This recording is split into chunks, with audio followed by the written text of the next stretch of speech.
Well, I don't want to do any other show that isn't immersive like this anymore. It's so much fun. You can see everybody, so you're very aware of the vibe, and it's also nice to know that when you're an audience member, there is some participation if you want. I mean, we've been here for such a short time, but I do absolutely adore the fact that we are so close to the audience, especially in Sit Down, You Rock in the Boat, when we have those encores that keep going, and just seeing the smiles on people just light up further and further and further is absolutely amazing. And I feel at some point I might actually be brave enough to do a couple of high fives or anything like that. I guess the favorite bit for me is seeing the audience kind of really come with us when we're telling the story. You can see their faces, they're like very invested in what we're doing, and it kind of feels very contagious for us as well as actors to kind of have that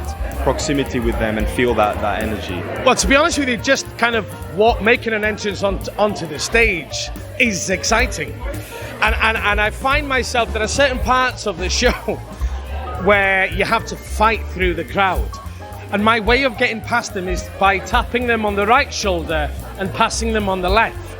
And kind of timing it so that by the time they look round, I can go... In the beginning, I tried to scare them a little bit. I go, before you take another swallow, when they have a drink in their hands. And then sometimes they're very clever, and they look at me, and they take this big gulp of whatever alcoholic drink they're having, and always has such a great reaction. But that takes balls to do that as an audience member. But I love that. I really, really do. And then I know we're off to a good start. Especially in the interval, we have like a little bit of an interval show, and being able to sing directly to the audience and really draw them in and croon to them, it's just so cool. You have to be on your toes because you never know, you don't know what's going to happen.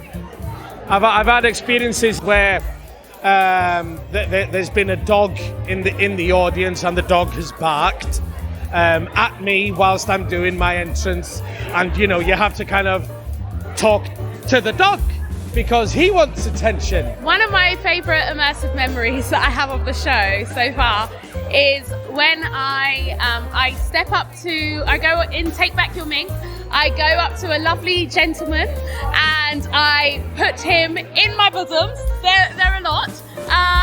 And usually everyone loves it, men are like, woo! And one person, he was like, I'm not feeling it. So he kept doing this and I was like, you will get in my...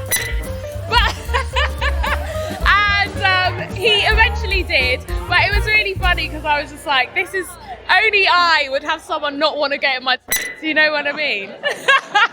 But it was fun. But he enjoyed it.